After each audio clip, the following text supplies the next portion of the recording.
Good evening. This is Pastor Barbara, aka Preacher with Parrots. This is our second attempt. I'm not going to repeat the 9+ minutes that we just lost.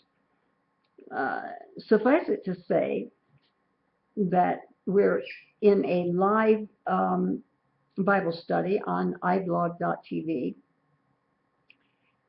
and this is Wednesday night, so that means we're in the Old Testament.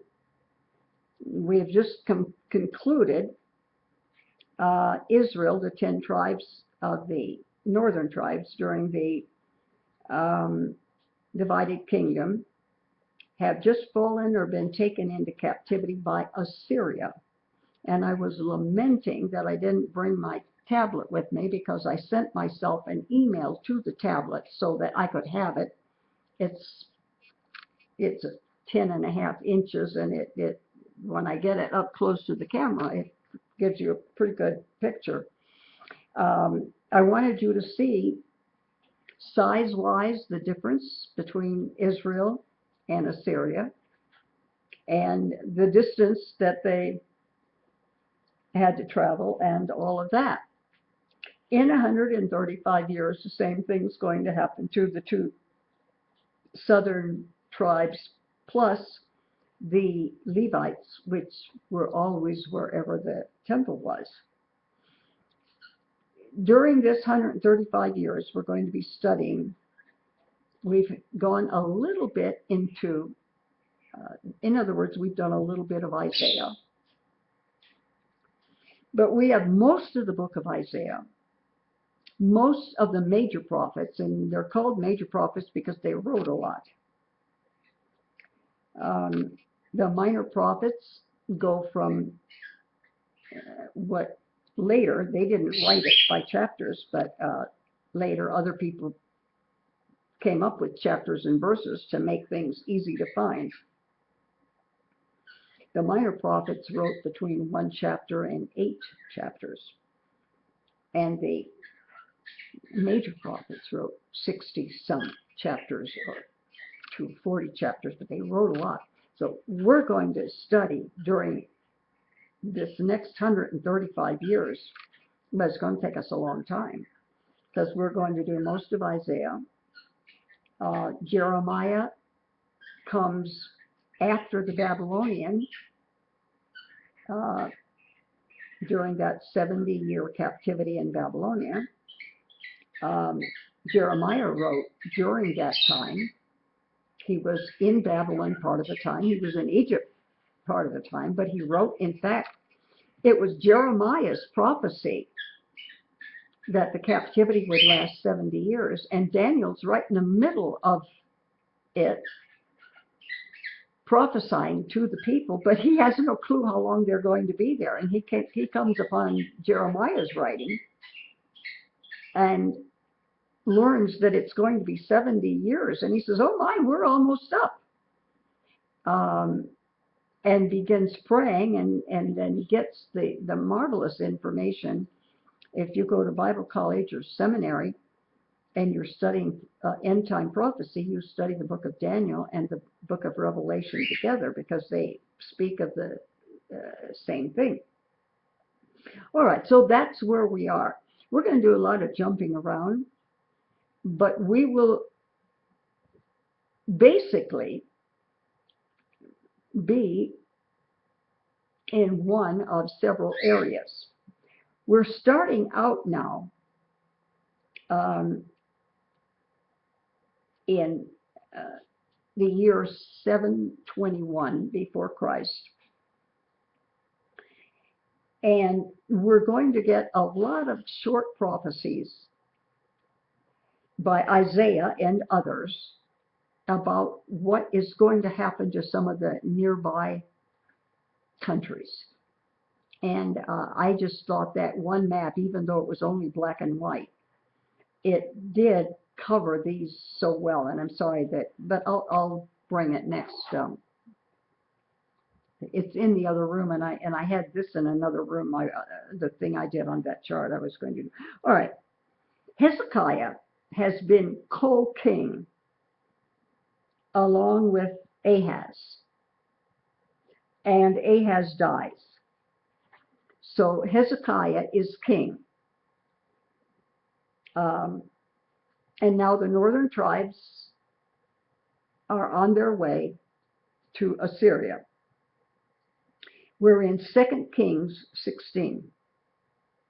Now the rest of the acts of Ahaz, this is basically what we get every time a king or a prophet or a high priest dies. We get something that sounds like this.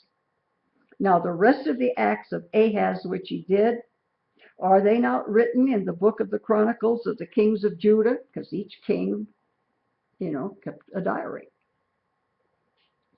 And Ahaz slept with his fathers.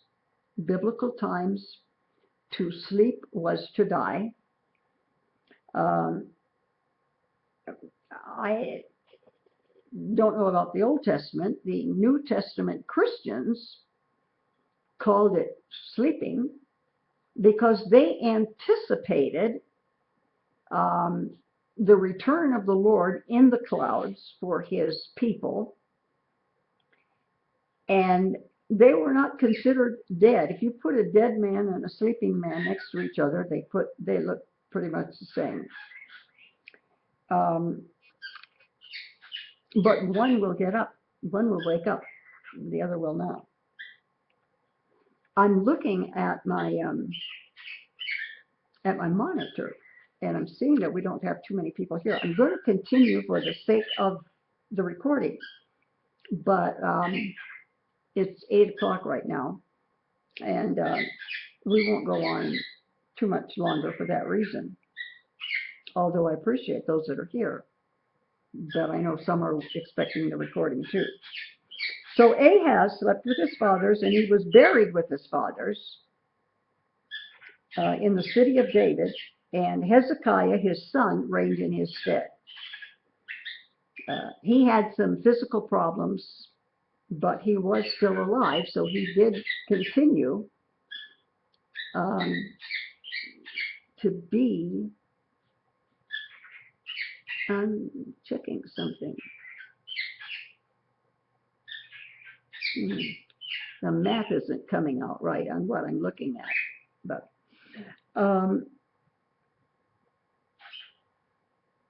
now we go to 2 Chronicles 28. 2 Chronicles 28 has basically the same material as 2 Kings 16. It's like the Gospels. Matthew, Mark, Luke, and John cover basically the same material, so you can expect the same thing. Ahaz slept with his fathers, and they buried him in the city of Jerusalem, but they brought him not into the sepulchres of the kings of Israel, and Hezekiah his son reigned in his stead. Now we go to Isaiah 21. And I'm going to jump around some. I'm not going to read certain details. The burden of the desert of the sea. The sea, whenever it speaks of the sea, it's talking about the Mediterranean Sea. And there's a whole lot of desert. South of the Mediterranean, you've got Libya, you've got Egypt, and east of the Mediterranean, you have Israel and Syria, and east of that, you have Jordan. We're just talking about a whole lot of desert.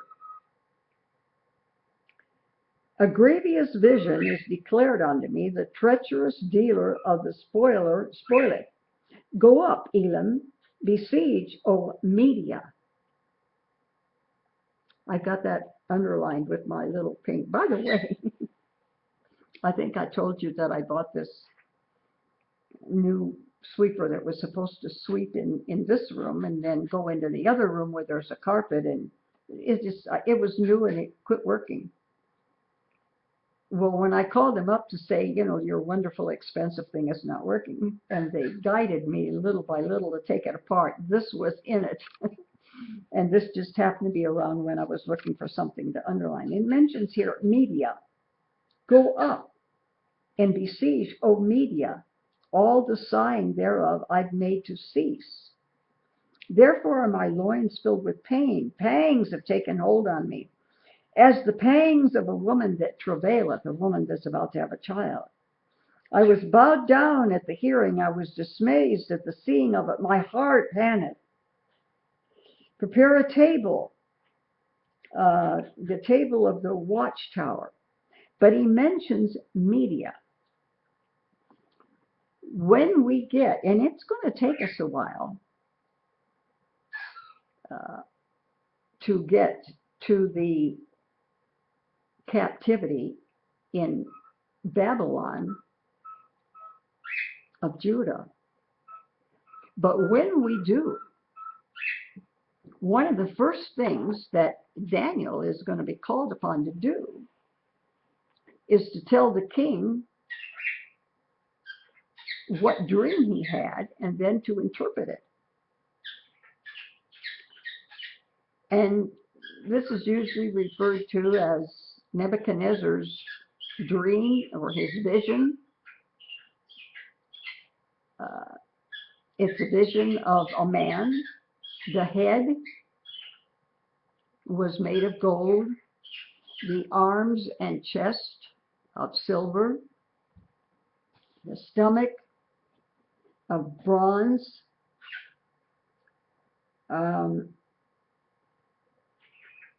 the legs of iron, and the feet of iron and clay.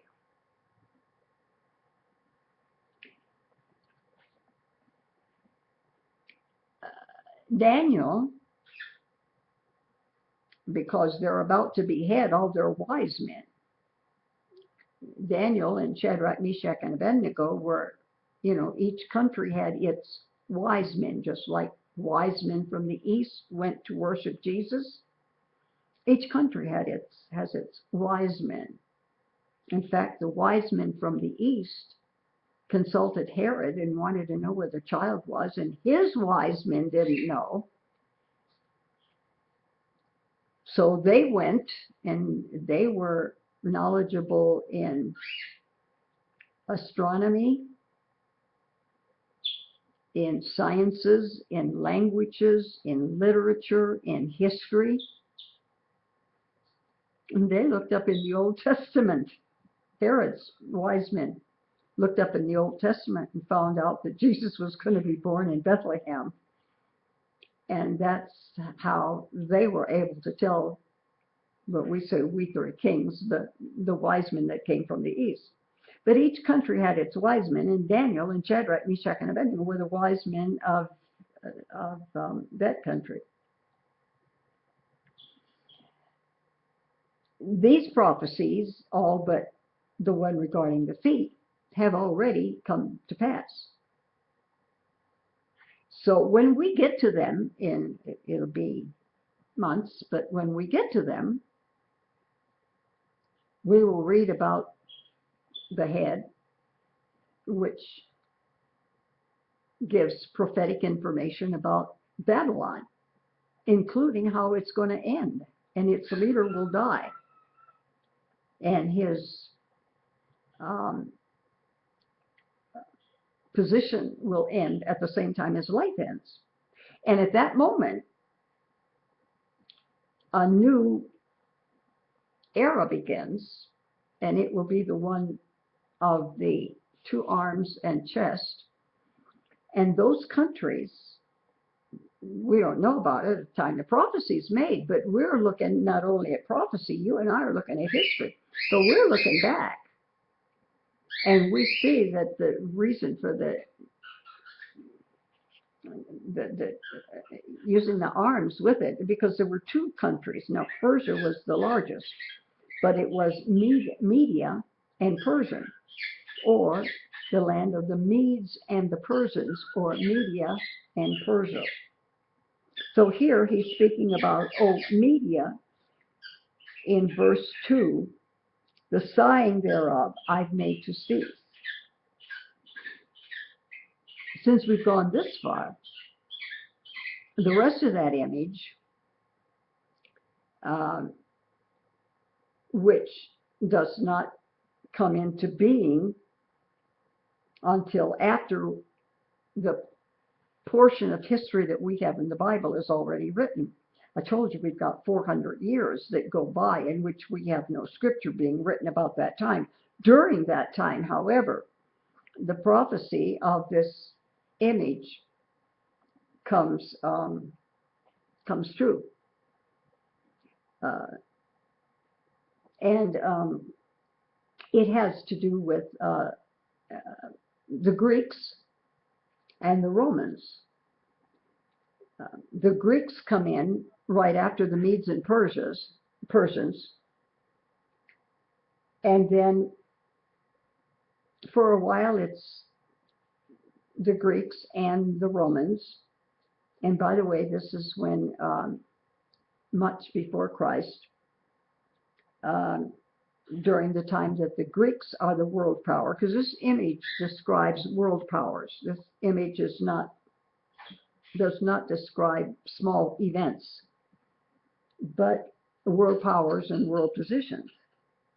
So then when the Greeks come into being the world power and Alexander the Great, by this time we're within the 400-year period between the Old Testament and the New Testament, so we have no scripture. But we read history books, right?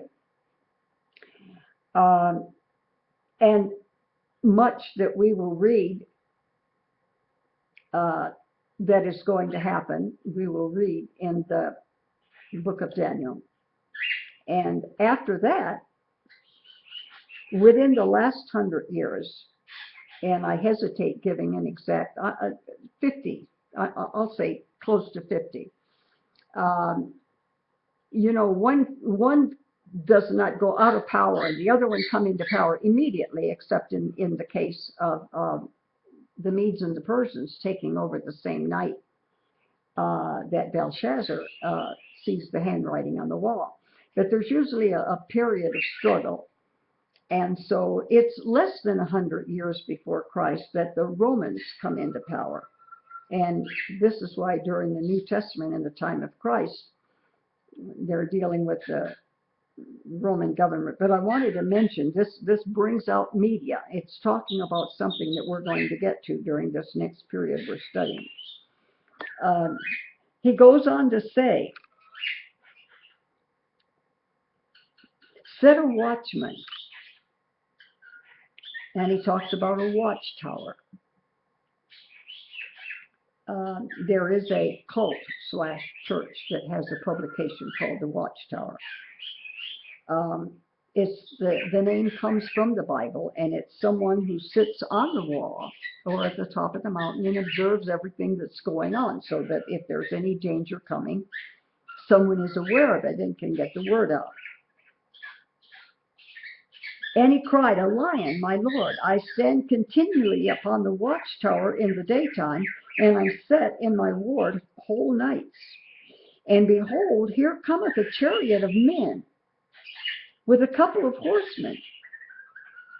And he answered and said, Babylon is fallen, is fallen. This is from the 21st chapter of Isaiah. We'll get all the details to it later on when we get to Babylon. But right now we're barely getting out of the divided kingdom. But in this particular group of scriptures, various places that are going to fall are mentioned, and Babylon is mentioned in the 9th verse. Then he talks about, in the 13th verse, the burden upon Arabia. In the forest in Arabia shall ye lodge, O ye traveling companies of Gedonites. The inhabitants of the land of Tema brought water to him that was thirsty, and so forth. But in here, they talk about things happening in Arabia. Then we go to Isaiah chapter 14. Now, we've just been in chapter 21. Why would we go backwards? Well, because we're doing it in the exact order in which these events occurred. not the order in which they're written down in the Bible. So now we go to, from Arabia, we now go to the 14th chapter of Isaiah, and he speaks about what's going to happen to the Philistines. Again, I wish I had the map. You know the story about David when he was a young man, and he slayed or slew the giant who was a Philistine. And not all, but many of the Philistines were giants, 8 feet tall, more or less. Just a little bit bigger than some of our basketball players. And they lived in Philistia. If you think about the country of Israel, it has shores on the Mediterranean. You see the Mediterranean and you get to the east, except I think I'm looking at my monitor and it's coming out the exact opposite, so it would be here for you. This would be the Mediterranean Sea. Up here you've got Europe, down here you've got Africa and Libya. Okay, over here you've got Israel. At the bottom, right close to the Mediterranean, is where the Philistines were. Go a little bit inland and you get the Jordan River. Cross the Jordan and you're in the country of Jordan.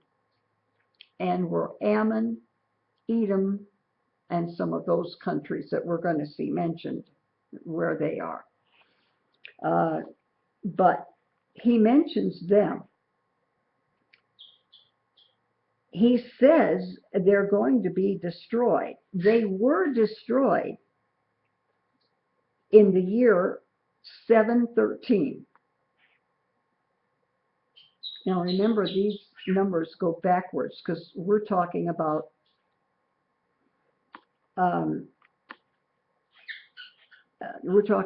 before Christ. So as the numbers get smaller, they get closer to the birth of Christ. In our case, as the numbers get bigger, they get farther from there.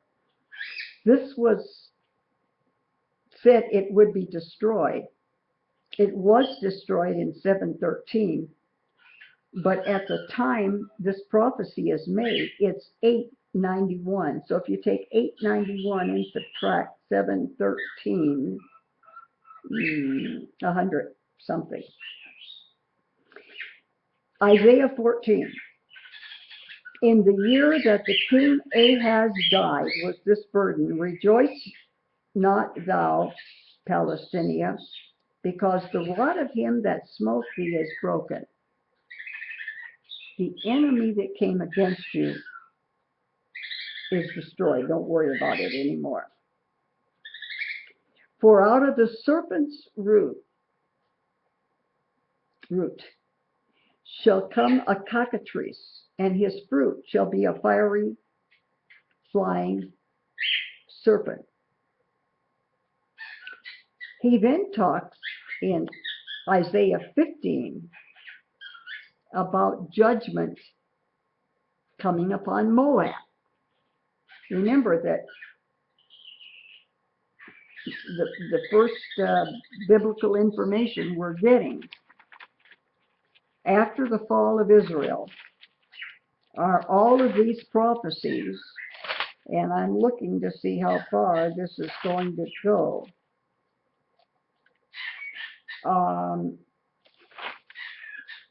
Quite a bit. It talks about the invasion of Jerusalem. It talks about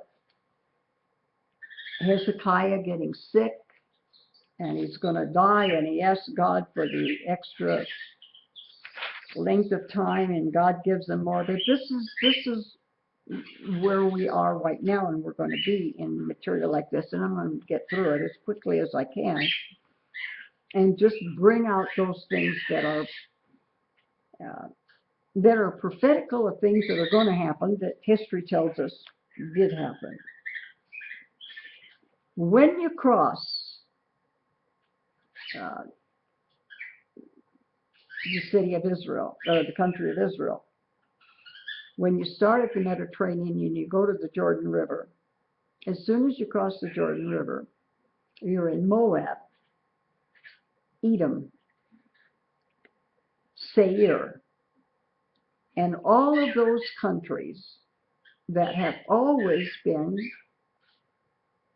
enemies of Israel. Not only have they always been enemies of Israel, they are populated by people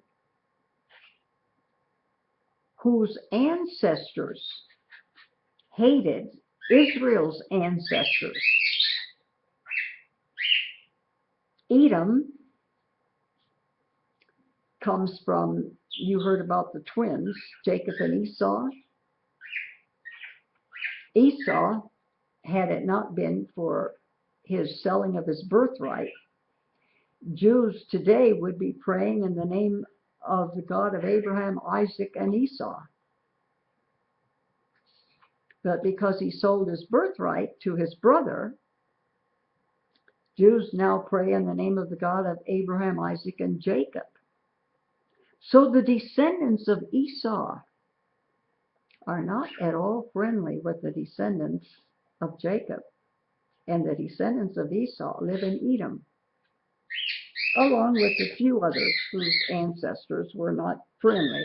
I mean, this hatred and animosity goes back many, many years. The burden of Moab, because in the night Ar of Moab is laid waste and brought to silence. Because in the night Ker of Moab is laid waste and brought to silence. It is repeated. Moab shall howl over Nebo. Where's Nebo? I have a Jewish friend. That's her last name.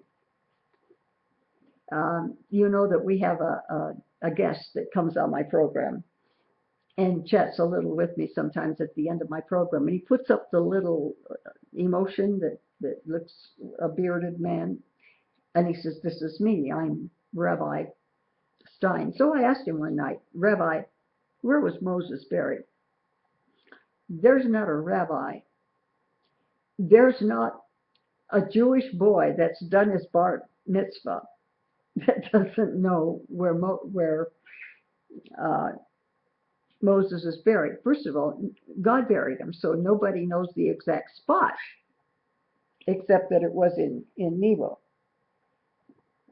On all their heads shall be baldness, and every beard cut off. In their streets they shall gird themselves with sackcloth. People put on sackcloth to show that they were in mourning, like sometimes police officers will wear a black band if a police officer has been killed, or if there has been a funeral in a home.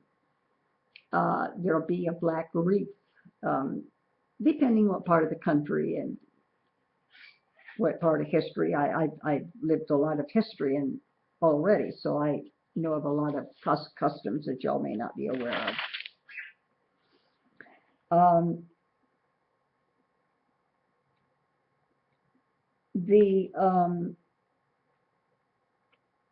We go to Isaiah 16,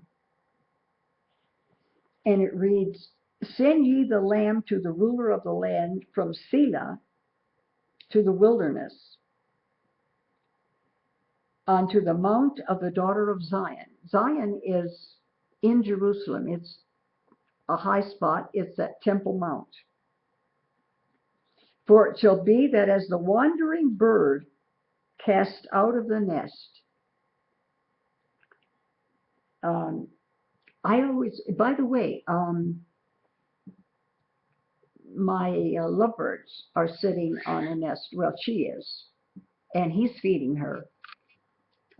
They did this before, but they were both immature. They managed to get a couple of months ago 4 or 5 eggs laid, but never sat on them. And I'm not going out and buying hundreds of dollars worth of stuff to keep those eggs at the right temperature. They're going to lay on them, and they want them to hatch. They better sit on them. Anyway, she laid one a week ago Sunday, and then Tuesday, and then Thursday, and then Saturday.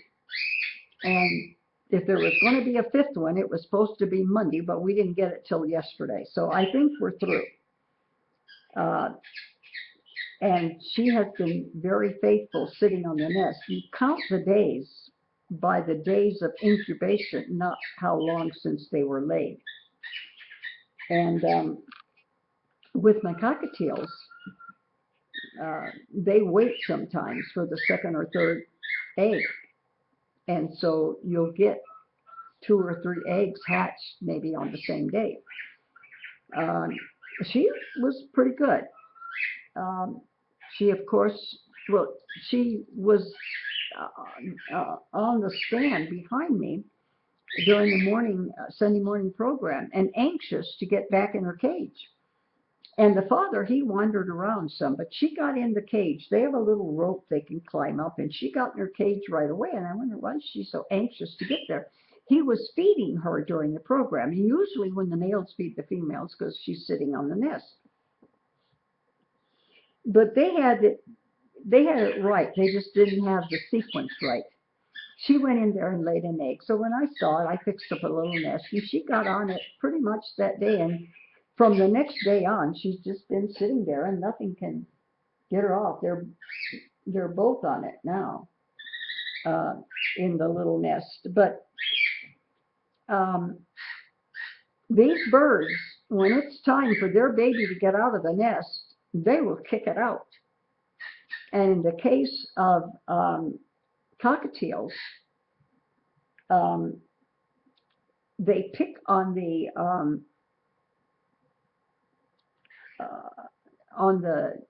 what do you call it? Chickens have them too, and all birds have them. It's a little like waxy material that grows on the bottom of the feather so that the feather can go through the skin. And then that little waxy material has to be taken out. Well, that's when the parents, the mother and father cockatiels, when they're taking that material off of the mama, dad does pretty well, but mama, she's anxious to get those babies out of there, and she just literally just pounds on them so bad when she's working on that if they hadn't have thought about leaving the nest before that, they're thinking about it now. But he says, as the wandering bird cast out of the nest, so shall the daughters of Moab shall be at the fords of Arnon. Take counsel, execute judgment. Make thy shadow as the night in the midst of the noonday. Hide the outcast, bewray not him that wandereth. Let my outcast dwell with you in Moab. In verse 10, he says,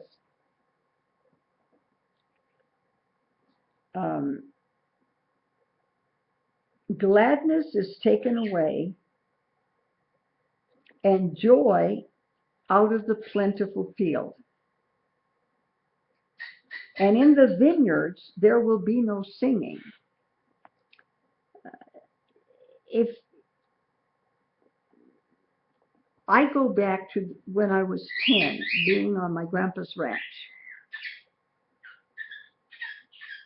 when you looked forward to when a crop was finally brought in.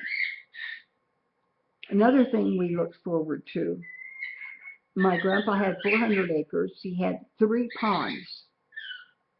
They would get a big seine, a big net,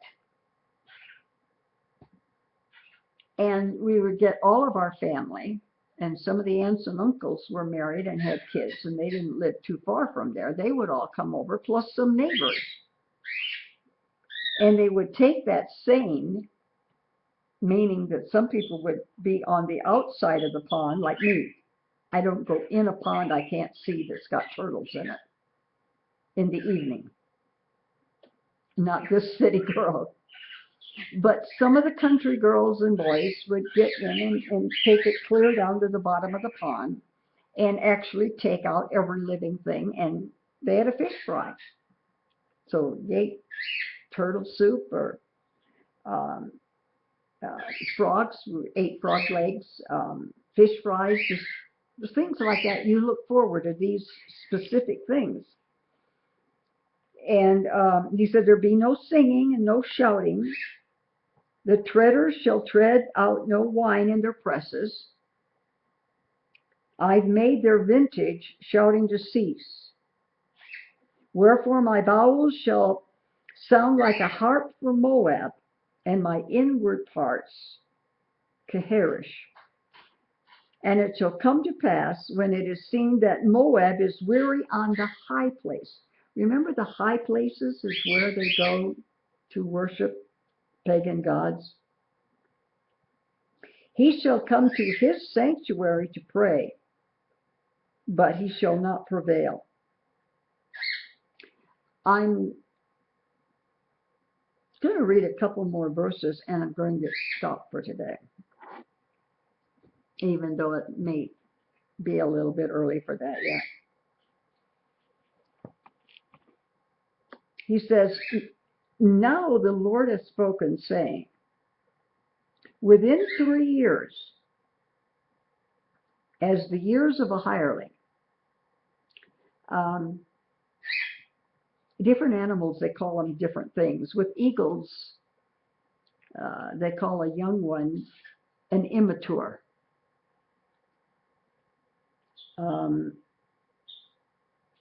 He says within 3 years, within the years of a hireling, and the glory of Moab, that great multitude, and the remnant shall be very small and feeble. Who is that remnant? That is the tribes of Judah and Benjamin. They're just a little tiny piece of material that's left on the end of a huge bolt of material. But God said that he would accomplish what he wanted to accomplish with the remnant. He doesn't need thousands and thousands and thousands of people to accomplish something. Remember the story of the one that was going to go out to battle, and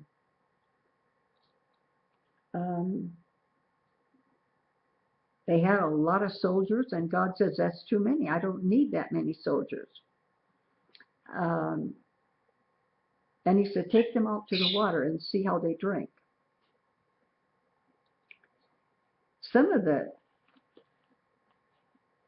possible future soldiers drank water this way.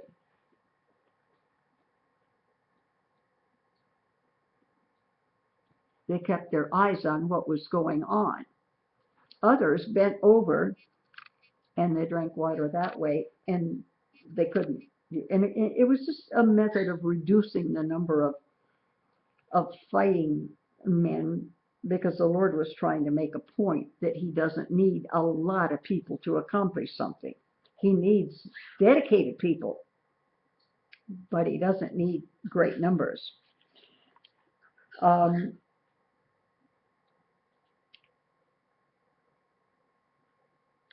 He says, we have only 2 verses. This is Hezekiah's prosperity defies Assyria and smotes the Philistines. We're in 2 Kings 18, verses 7 and 8. And the Lord was with him, and he prospered wheresoever he went forth. And he rebelled against the king of Assyria and served him not. Who's Hezekiah?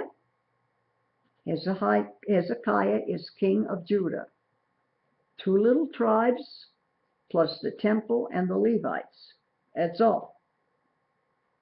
Who is Assyria?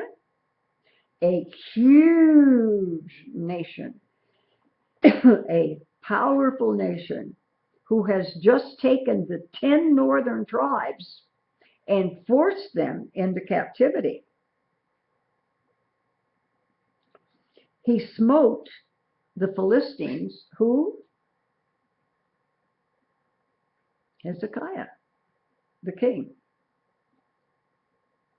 2 little tribes. The Philistines live in the portion, not way up in the north close to Syria, but the southern part, closer to Egypt, by the Mediterranean. That's, and a little of it, you hear about the Gaza Strip. No, that's up in the north. Sorry about that. He smote the Philistines even unto Gaza, and the borders thereof from the tower of the watchman to the fenced city. Let me mark it here. We covered, I want to see approximately, well, only 3 pages. Of course, we did this beginning thing with the chart. I'm thinking we can probably cover 6 to 8 pages, doing it the way I'm doing it. We have got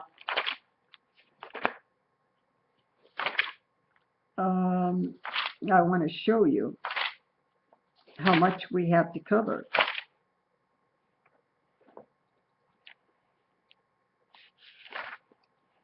Well, even before the captivity, we have this much. That's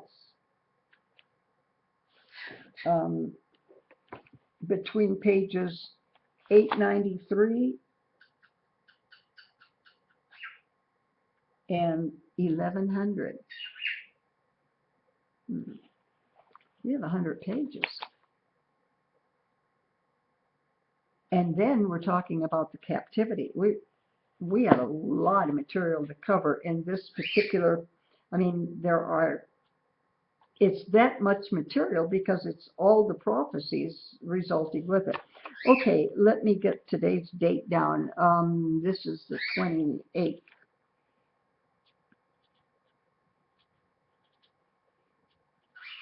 Okay, we'll take that up there.